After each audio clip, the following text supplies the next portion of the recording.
Ricordo che domani ci sarà questa importante manifestazione. È colpa dei forconi, è colpa dei forconi, è colpa dei cittadini italiani che non riescono ad arrivare a fine mese, non è colpa della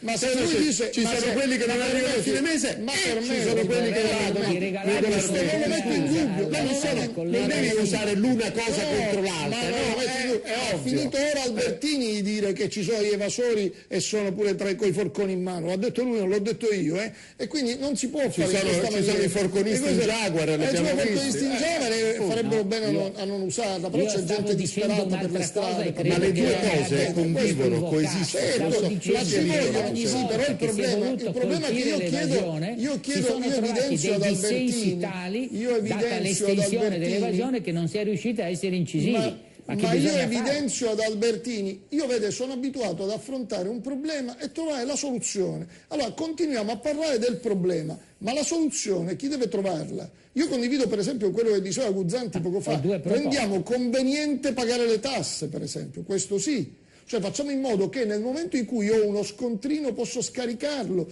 dalla mia dichiarazione dei redditi, allora sarò io a controllare l'altro perché lo pretenderò. Allora cerchiamo delle soluzioni. Nel momento in cui il ricchissimo medico ti chiede il suo onorario e te lo chiede in nero, senza ricevuta, ma se tu vuoi la ricevuta c'è uno sconto, c'è un aumento enorme, quello là dovrebbe finire in galera, diciamo. Ma ci dovrebbe essere il modo per cui il cittadino utente può diventare complice dello Stato e non dell'evasore. Ma questo è convincente. Questa è una soluzione, la condivido, sto dicendo, però se io posso scaricare anche lo scontrino, è chiaro che io lo pretenderò quello scontrino, ma se io non me ne faccio niente all'uscita del negozio, lo butto nel cestino dei rifiuti, evidentemente nessuna convenienza a chiedere. Allora, permettetemi la lettura però ci vogliono soluzioni, non problemi.